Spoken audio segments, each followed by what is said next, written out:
तो कल जो पढ़ा था हमने 1994 का LAF पढ़ा था, ठीक है, जो कि RBI ने सुविधा दी थी, तरलता समायोजन सुविधा, ये बोला जाता है इसको लिक्विड एडजस्टमेंट फैसिलिटी, कि आखिर कैसे बाजार में तरलता बनाए रखी जाए। ये तो पता है ना कि RBI निगरानी हमेशा करता रहता है, निहारता रहता है कि बाजार में तरलता है कि नहीं, कहीं ऐसा नहीं है कि कुछ जो है जमाखोरों ने मुद्रा को ही कैप्चर कर लिया हो, ठीक है, इन सब चीजों को देखता है। उसी के तहत 1994 में LAF को लाया गया। फिर 2011 में MSF आया, मार्जिनल स्टैंडिंग फैसिलिटी। 2011 में क्यों जरूरत पड़ी इसकी लाने की, ठीक है, क्योंकि 2011 में हम लोग जानते हैं कि लंदन जो घोटाला हुआ था, बैंक घोटाला, मतलब लाइबोर घोटाला, आपने नाम भी सुना होगा, उसी के तहत क्या हुआ था, वैश्विक आर्थिक मंदी आ गई थी। इस वैश्विक आर्थिक मंदी से उभरने के लिए, वैश्विक आर्थिक मंदी आई थी तो भारत में जो विदेशी मुद्रा थी वो यहाँ से गई, वैसे जिसने पैसा लगा रखा था वो लिया उसने, तो ऐसे में क्या हुआ, पूरे विश्व पर प्रभाव पड़ा, पूरे विश्व पर प्रभाव पड़ा। तो अब MSF को समझने से पहले सबसे पहले ये जानना जरूरी है कि आखिर MSF है क्या, ठीक है। तो इस MSF को पढ़ने के लिए सबसे पहले MSF क्या है इसकी बात कर लेंगे। MSF क्या है, तो इसको साफ कर रहे हैं, ठीक है, अभी नहीं लिखा तो लिख लो, चलो। दूसरा, क्यों शुरू किया गया, ये सवाल उठेगा कि नहीं। सबसे पहला तो ये है कि आखिर MSF है क्या, और फिर क्यों शुरू किया गया, या क्या आवश्यकता पड़ी इसकी, क्यों जरूरत पड़ी शुरू करने की।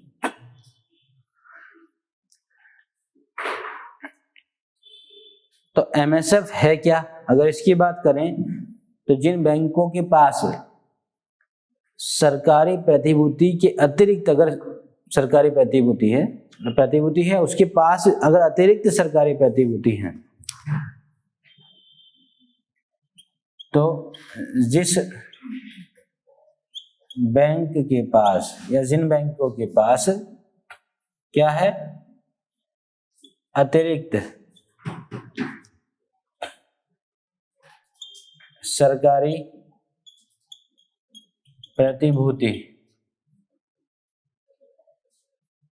या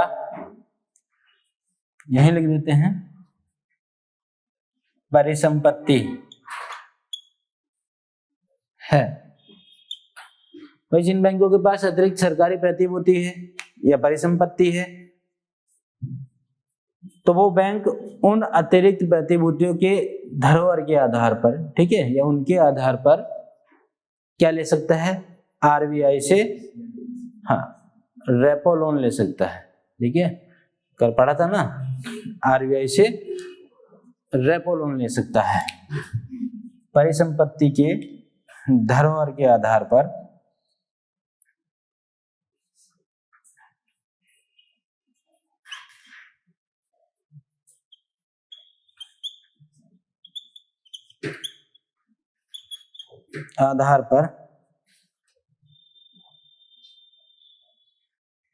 वह बैंक RBI से क्या ले सकता है, रेपो लोन ले सकता है,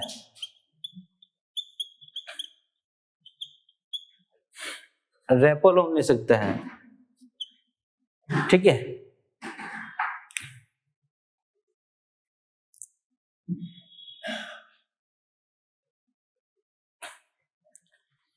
रेपो लोन की इस अतिरिक्त सुविधा को ही क्या बोलते हैं, MSP बोलते हैं। रेपो लोन की इस अतिरिक्त सुविधा को क्या बोलते हैं? एमएसएफ बोलते हैं। भाई आपने पढ़ा था एलएएफ, एलएएफ के तहत भी क्या था? आरबीआई बैंकों को प्रतिभूतियों के आधार पर, सरकारी प्रतिभूतियों के आधार पर क्या देता था? Repo loan. अब हो सकता है कि किसी बैंक के पास अतिरिक्त सरकारी प्रतिभूति हो, भाई किसी बैंक के पास क्या हो? अतिरिक्त सरकारी प्रतिभूति या परिसंपत्ति हो, वो तो उस बैंक की बात है, उसके पास है नहीं। तो आखिर उस अतिरिक्त परिसंपत्ति के आधार पर अगर बैंक वो लोन लेना चाहती है, ठीक है, अगर वो आरबीआई से रेपो लोन लेना चाहती है, तो इस अतिरिक्त रेपो लोन की प्रक्रिया को क्या बोलेंगे हम? एमएसएफ बोलेंगे। ठीक है।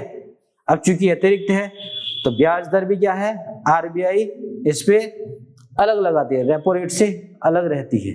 ठीक है, अगर ब्याज दर इस पे पड़ेगा तो वहां पे क्या था? रेपो रेट, इसको बोलेंगे एमएसएफ रेट। ठीक है, अलग से लिख लेंगे। इस अतिरिक्त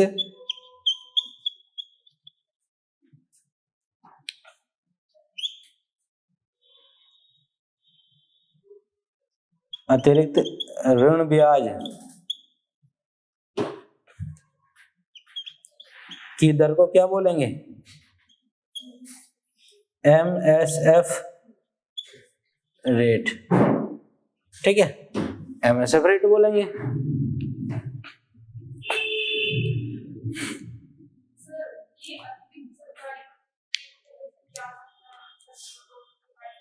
पैसा वैसे ही तो होता है, बताए तो थे। बॉन्ड्स और हुंडी ये अलग चीज है।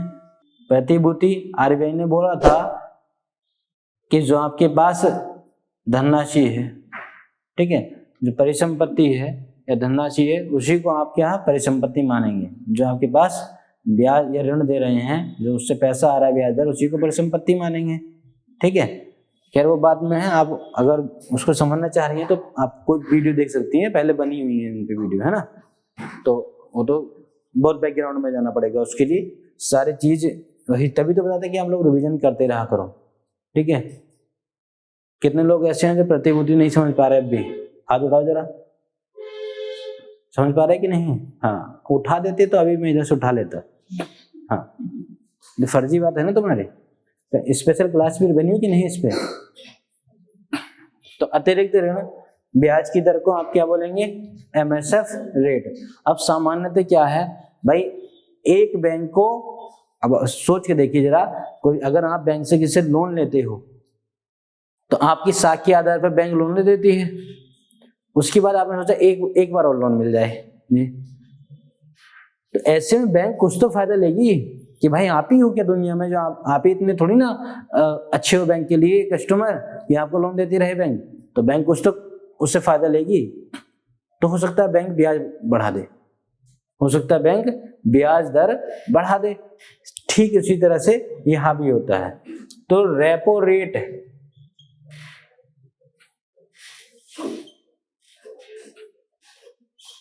रेपो रेट से सामान्यतः ऊंचा रहता है क्या? MSF rate. ठीक है, क्यों? क्योंकि भाई क्या है? अतिरिक्त ऋण है। ये क्या है? अतिरिक्त ऋण है। तो बैंक कुछ फायदा लेगी कि नहीं लेगी? भाई आपको क्यों देंगे? आपसे अच्छा है हम एक नया कस्टमर जोड़ लेंगे अपने साथ, समझे? तो कहेंगे नहीं प्लीज हमें दे दीजिए, हमारे पास है अतिरिक्त सरकारी प्रतिभूति परिसंपत्ति। तो हमने कहा ठीक है दे देंगे आपको, पर रेट अलग हो जाएगा, ब्याज दर अलग हो जाएगी, जो रेपो रेट की है उससे अलग हो जाएगी, उससे ज्यादा रहेगी, सामान्यतः उससे ज्यादा रहेगी। ठीक है, तो अब मुझे बताइए, अगर इसका प्रभाव देखें, जहां पर रेपो रेट से सामान्यतः एमएसएफ रेट ज्यादा होता है, तो ऐसे में कौन सा ऋण महंगा हो जाएगा?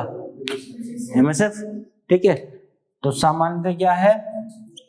एमएसएफ ऋण क्या होता है? महंगा होता है। किसकी तुलना में? रेपो ऋण की तुलना में, रेपो लोन की तुलना में। ठीक है, ये क्या है? ऋण महंगा होता है रेपो लोन की तुलना में। ठीक, तो थोड़े से फैक्ट बता दिए हैं। ठीक है, ये थोड़े से फैक्ट बता दिए।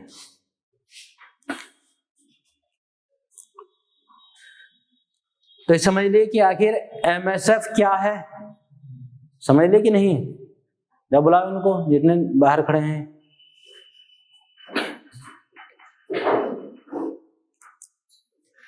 अगर आपसे कोई पूछ ले कि बताइए एमएसएफ क्या है, तो आप क्या बताओगे कि जिस बैंक के पास अगर अतिरिक्त सरकारी परिसंपत्ति या प्रतिभूति है, अगर वो उसके आधार पर बैंक आरबीआई से रेपो लोन लेना चाहता है, ठीक है, तो उसको क्या बोलेंगे हम? एमएसएफ। ठीक है, एमएसएफ लोन बोलेंगे उसको, या फिर एमएसएफ फैसिलिटी बोलेंगे। ठीक है, शांत होके बैठ जाओ, ये नोटंकी ना करो। ठीक है, पूरे क्लास डिस्टर्ब करते हो।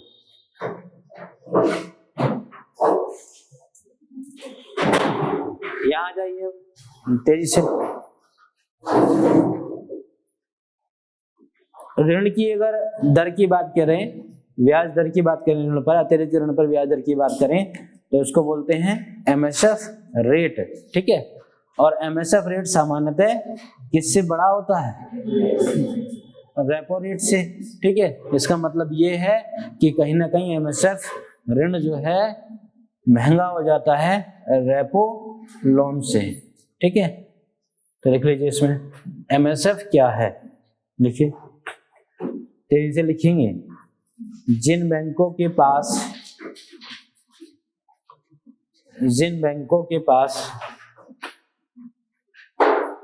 अतिरिक्त सरकारी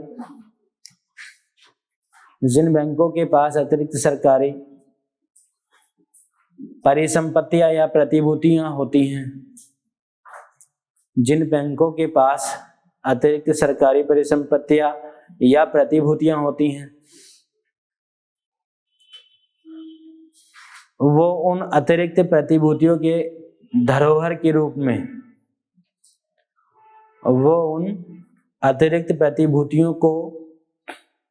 धरोहर के रूप में, एक साक्ष्य रूप में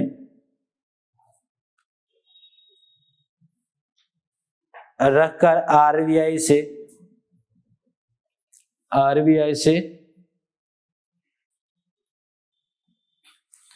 अतिरिक्त रेपो लोन ले सकता है। अतिरिक्त रेपो लोन ले सकता है। रेपो लोन की इसी अतिरिक्त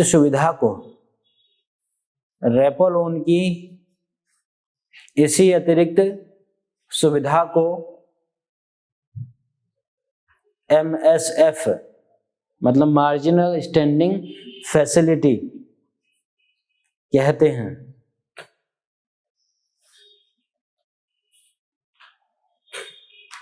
इस अतिरिक्त ऋण पर लगने वाले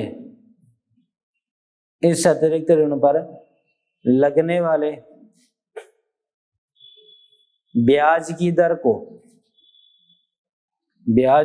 को क्या बोलते हैं? एमएसएफ रेट कहते हैं। एमएसएफ रेट कहते हैं, जो सामान्यतः किससे ऊंचा होता है? जो सामान्यतः रेपो रेट से ऊंचा होता है। अर्थात क्या होगा? रेपो लोन की तुलना में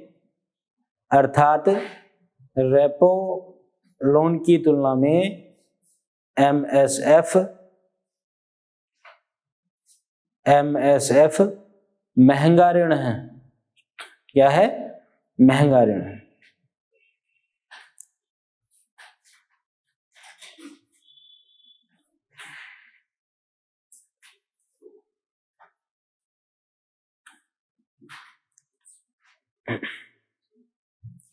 ठीक है, तो ये क्या आपने देख लिया एमएसएफ क्या है। ठीक है, अब दूसरा बिंदु क्या था हमारा कि आखिर क्यों शुरू किया गया इस सुविधा को। ठीक है, आरबीआई की इस फैसिलिटी को क्यों शुरू किया गया? ठीक,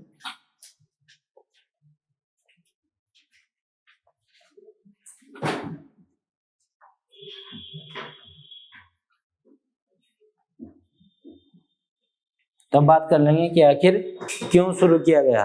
तो मैंने क्लास की स्टार्टिंग में बताया था कि जब वार्षिक तो वैश्विक आर्थिक मंदी आई थी वर्ष 2008-9 में, ठीक है, इसका ठीक ठाक प्रभाव क्या है, भारत पर भी पड़ा। अब भारत से क्या है, विदेशी मुद्रा का पलायन होने लगा, विदेशी मुद्रा का पलायन होने लगा। यहां से क्या है, पैसा गया। जिन लोगों ने पैसा लगा रखा था, यहाँ दे रखा था, तो वो तो लेंगे ना, जिनका उधार होगा चुकाओगे नहीं क्या? तो विदेशी मुद्रा का पलायन हुआ। अब इस पलायन से क्या हुआ, जो शेयर बाजार है, शेयर मार्केट में उथल पुथल हो गई। भाई यहाँ पैसा मतलब वो शेयर ही लगते हैं, तो शेयर बाजार में क्या हुआ, उथल पुथल हो गई। अब इससे जो कुछ कंपनियां, जैसे उदाहरण के तौर पर आप LIC जैसी बीमा कंपनी है, इन पर दुष्प्रभाव हुआ, कंपनियां जो है घाटे में जाने लगी। अब ऐसे में क्या है, आरबीआई ने सोचा कि ये तो मामला और फंस जाएगा। आरबीआई ने सोचा कि ये दिक्कत आ गई है, तो ऐसे में तो हो सकता है कि जो नकद राशि है भारत में उसकी किल्लत हो जाए, यहाँ से पैसा चला जा रहा है, नकद राशि की किल्लत हो जाएगी। अब ये तो है नहीं कि भारतीय आरबीआई बोले कि ठीक है अब नोट छापते हैं और सबको जो है पैसा दे देंगे, सबके पास पैसा पहुंच जाएगा, ऐसा तो नहीं कर सकते ना, ठीक है भाई। ऐसे मनमाता हुआ ना कि फिर ऐसे आरबीआई पैसे क्यों नहीं छाप देती है, तो सिर्फ आरबीआई का ही रोल नहीं होता पैसे छापने में, ठीक है। ऐसे थोड़ी ना हो सकता कि सब एक देश अपने तो ना जाने कितनी करेंसी छाप दे, ठीक है। अगर मान लीजिए कोई बैंक आरबीआई जो है पैसा छाप भी देती है, तो जो अंतर्राष्ट्रीय वैल्यू है उसके पैसे की, जो अंतर्राष्ट्रीय वैल्यू है वो कम हो जाएगी, तो कोई फायदा नहीं है, कोई फायदा ही थोड़ी ना है ऐसे कि आप अगर इंटरनेशनल लेवल पे उसको चलाओगे, तो फिर वो अगर मानते हैं कि 1 रुपया, जैसे डॉलर की बात करें, अगर 60 रुपए में चल रहा है, ठीक है, $1 60 में चल रहा है, और फिर डॉलर जो करेंसी है उसको भारी संख्या में छाप दिया जाए, तो क्या वो फिर 60 रुपए का रहेगा? नहीं रहेगा। हो सकता है उसकी कीमत सिर्फ 1 रुपया आ जाए, रुपया के बराबर आ जाए, तो इसलिए नहीं छापते हैं कोई भी देश पैसे यूं ही, ठीक है। जितने रद्दी नोट होते हैं उनके बदले में भी उतना ही छपता है, यानी कि आज चलो मूड खराब है, आज पैसा नहीं है, तो मशीन में बैठा छाप दिया खड़ा कर लीजिए, सब अपना झोला भर लीजिए, ऐसा नहीं करेगी, समझे। मूल्य गिर जाएगा उस मुद्रा का, उस राष्ट्र की मुद्रा का मूल्य गिर जाएगा, इसलिए नहीं छापती है। तो देखा कि 2008-9 में क्या हुआ, नगद राशि की किल्लत होने लगी। अब आरबीआई ने सोचा अगर ऐसा ना हो कि इसकी भी दूसरी लहर आ जाए, जैसे कोरोना वाली, ये दूसरी लहर में तो और प्रकोप हो जाएगा, तो ठीक उसी तरह से आरबीआई ने सोचा कि कहीं ऐसा ना हो। सुन भी रहे थे, क्योंकि ऐसा है कि वर्ष 2010 के अंत में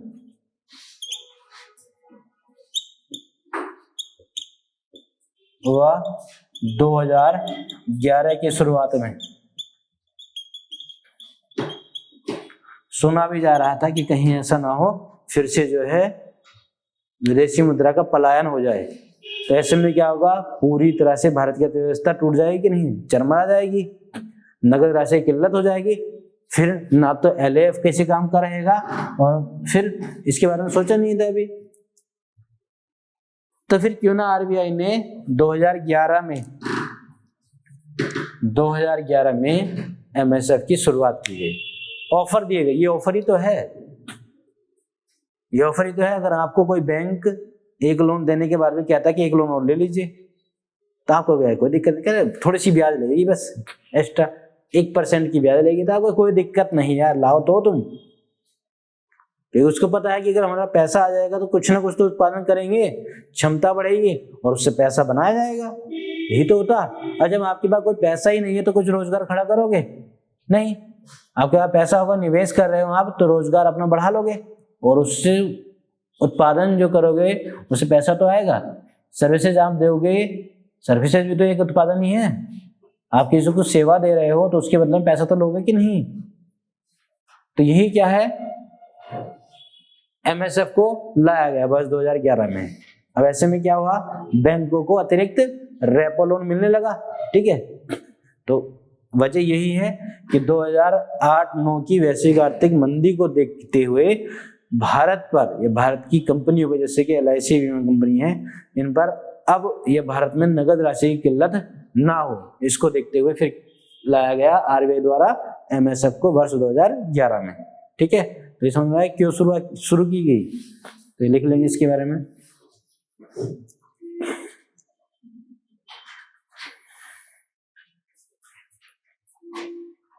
वर्ष 2008-9 की वैश्विक आर्थिक मंदी, अब वैश्विक आर्थिक मंदी पे अलग से बताया भी था, ठीक है, एक पूरा इस पे लेक्चर रहा, लंदन बैंक घोटाला या लंदन आर्थिक मंदी या फिर लाइबोर घोटाले के बारे में आप लोगों ने सुना होगा, ठीक है।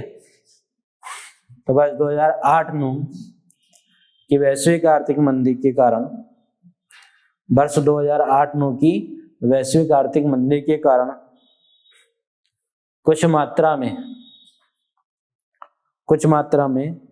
भारत से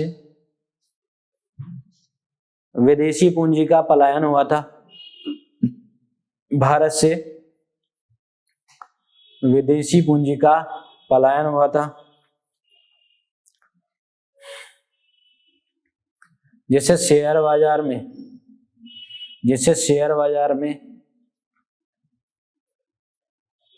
उथल पुथल के साथ गिरावट हो गई थी,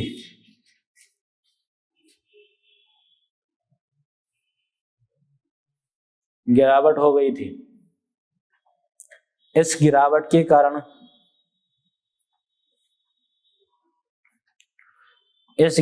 कारण घरेलू संस्थागत निवेशकों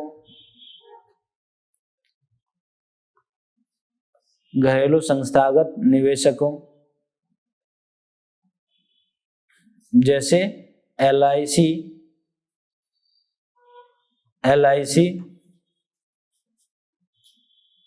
जैसी बीमा कंपनी को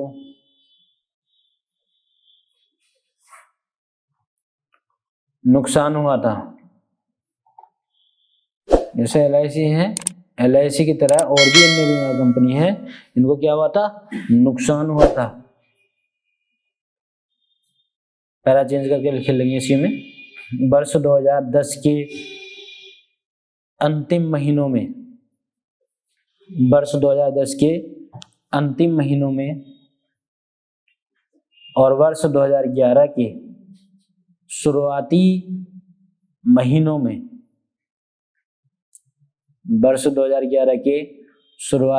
में वैश्विक आर्थिक मंदी के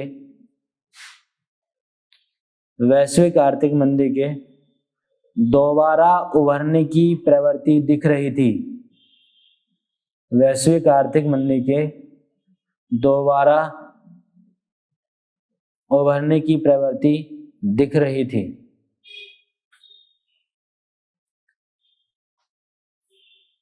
इससे यह आशंका विकसित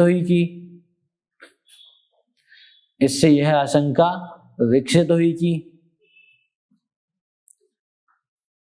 पुनः विदेशी पूंजी का पलायन हो सकता है।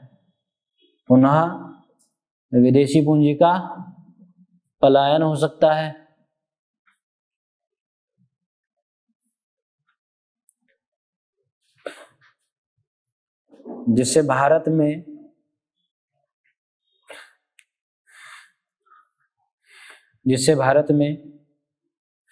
नकद राशि की किल्लत पैदा हो सकती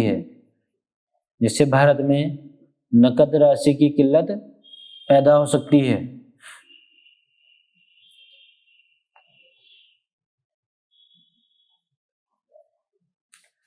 इसी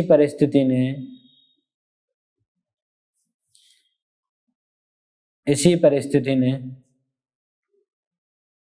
3 मई 2011 को 3 मई 2011 को आरबीआई ने अपनी मौद्रिक नीति की घोषणा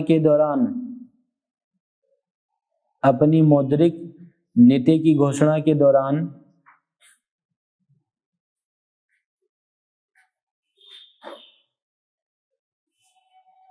मार्जिनल स्टैंडिंग फैसिलिटी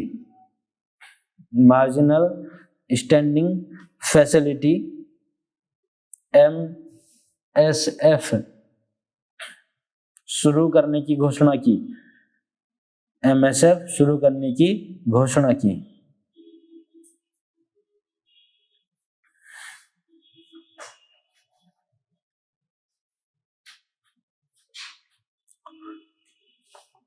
अब जब ये पॉलिसी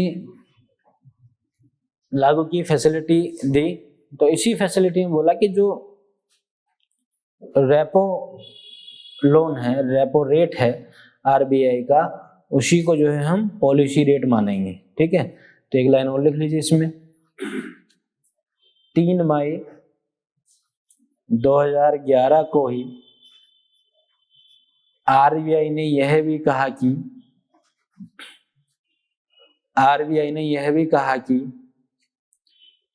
रेपो रेट आरबीआई का क्या होगा? पॉलिसी रेट होगा। रेपो रेट आरबीआई का पॉलिसी रेट होगा।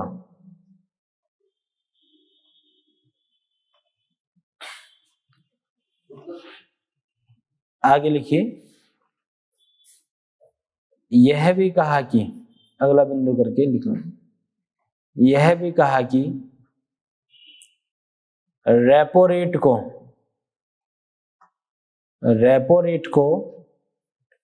रिवर्स रेपो रेट से 1% ऊपर रखा जाएगा। रिवर्स रेपो रेट से 1% ऊपर रखा जाएगा। अब इसके पीछे कारण जानना है, वो कल पढ़ाया था ना, रेपो रेट और reverse repo rate. Repo loan क्या था? एक अल्पकालिक ऋण था।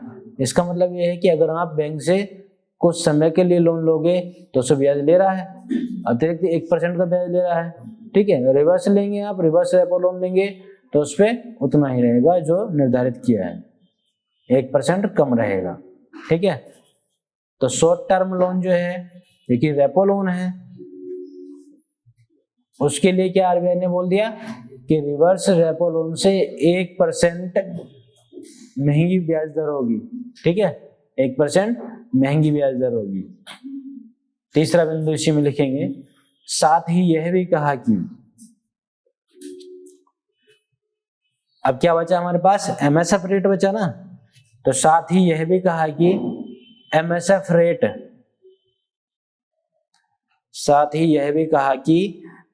रेट को रेपो रेट से भी, एमएसएफ रेट को रेपो रेट से 1% ऊपर रखा जाएगा। 1% ऊपर रखा जाएगा। तो सबसे ऊपर कौन हो गया? MSF rate. ठीक है, सबसे ऊपर कौन सी रेट हो गई?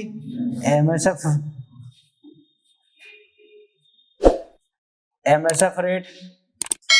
ठीक है, फिर इससे नीचे क्या आएगा? Repo rate. ठीक है, आर कर दिया, और फिर इससे नीचे क्या आएगा? रिवर्स रेपो रेट, यही ना।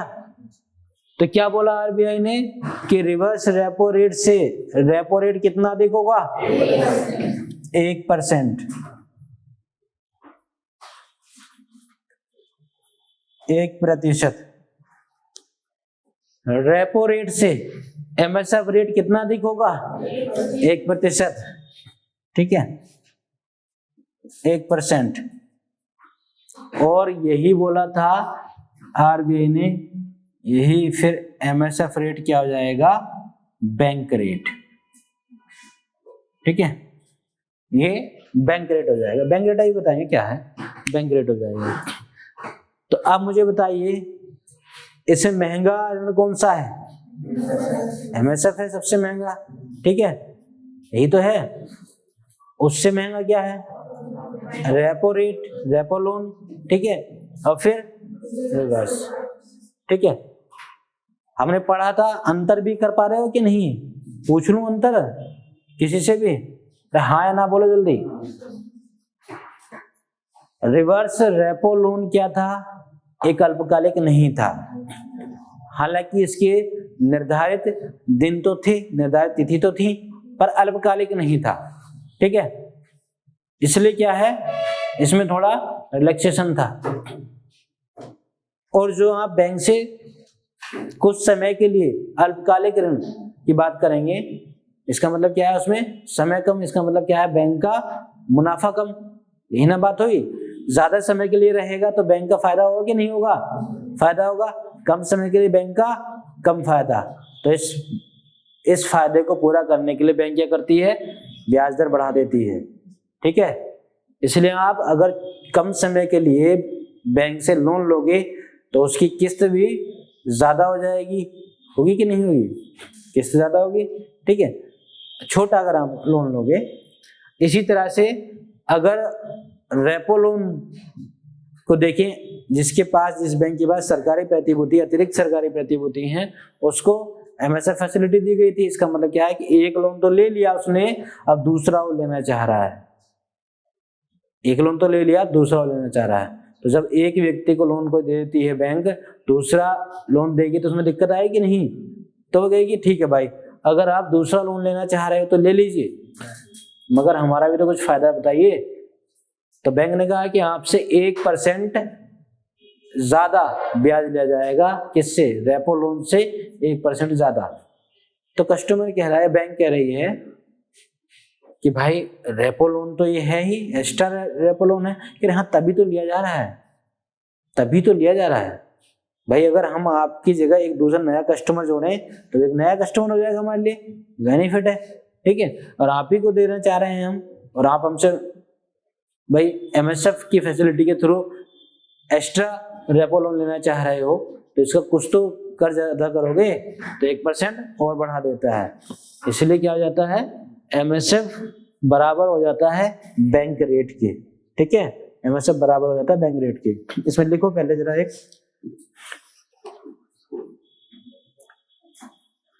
लिखिए, वर्ष 2012 में वैलेंटाइन डे के दिन, लिखिए, हाँ, वैलेंटाइन डे के दिन, वर्ष लिख तो नहीं लिया। वैलेंटाइन डे कौन तारीख को होता है? हाँ, तो बस लिख लीजिए, ठीक है। 14 फरवरी 2012 को आरबीआई ने, 14 फरवरी 2012 को आरबीआई ने कहा कि बैंक रेट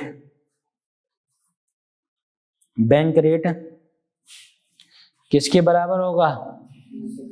एमएसएफ रेट के बराबर रखा जाएगा।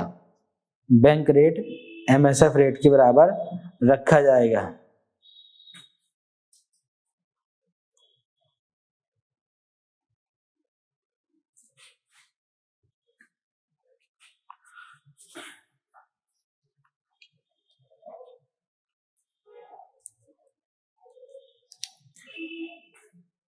अब ऐसे में क्या है, बैंक तो ये फैसिलिटी दे रहा है ना, एक्स्ट्रा फैसिलिटी दे रहा है। वो अपनी फैसिलिटी में क्या कर रहा है? बट्टा लगा रहा है। इसका मतलब यही तो है, अगर आपको कोई एक्स्ट्रा चीज दे रहा है, वो अपनी तरफ से एक्स्ट्रा चीज दे रहा है, तो इसका मतलब क्या है? वो अपने पे तो बट्टा लगा रहा है ना, महंगाई तो नहीं कर रहा है। डिस्काउंट यही तो है ना भाई, डिस्काउंट यही तो है।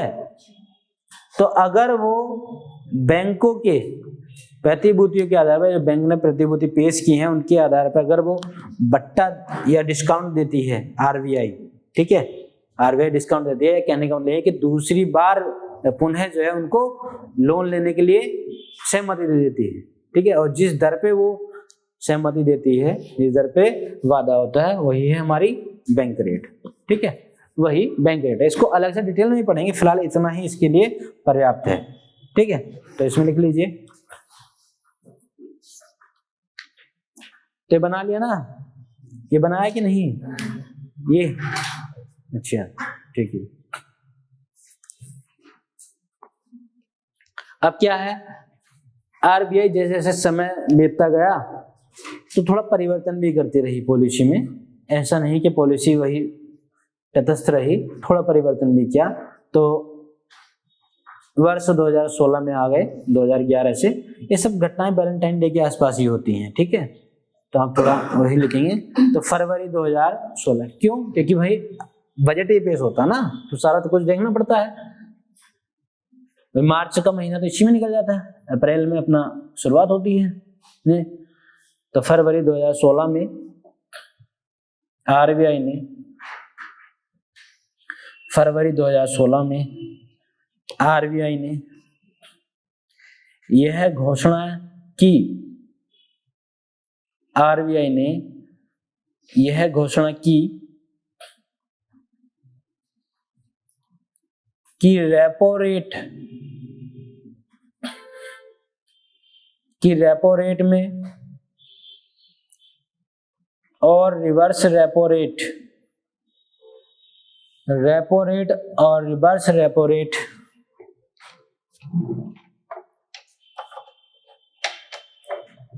में अब क्या होगा,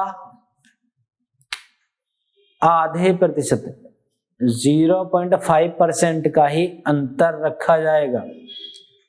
इनमें क्या था, ये 2011 का मैं बोला था, अब 2016 का इधर लिख लेंगे, ठीक है। तो क्या बोला इसमें, रिवर्स रेपो रेट और रेपो रेट में अब कितने का अंतर रखा जाएगा भाई, कितने का, पहले 1% था, अब कितना कर दिया इसने, आधा कर दिया, ठीक है। अब कर दिया आधा,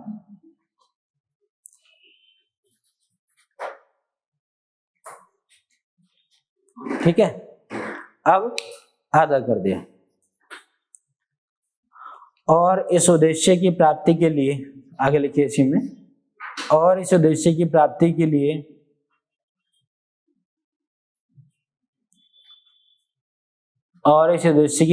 लिए उन्होंने रेपो रेट में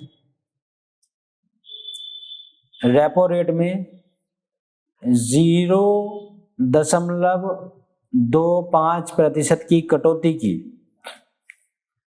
ठीक है, 0.25% की कटौती की, और रिवर्स रेपो रेट में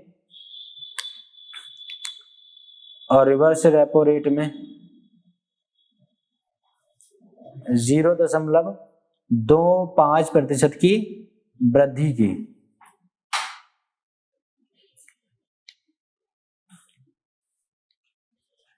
इसका मतलब क्या है कि जो अब अल्पकालिक ऋण था वो अब सस्ता होने लगा, थोड़ा यही हो गया ना, इसका मतलब ये तो कम हो गया, ठीक है। और जो रिवर्स था वो थोड़ा महंगा कर दिया, ठीक है। तो बात वही है, तो 2016 में 2011 में ये देख लिया, ठीक है। तो आज के लिए इतना ही रखते हैं, ठीक है। तो क्वेश्चन लिख लीजिए आप इसके लिए।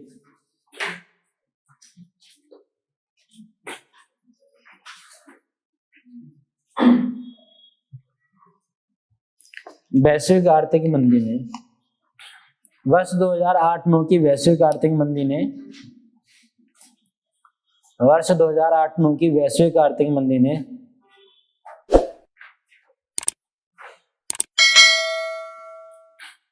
आरबीआई की मौद्रिक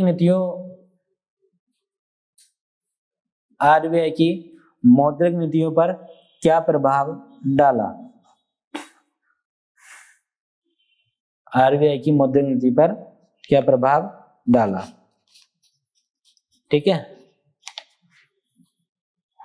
तो आज के लिए इतना ही।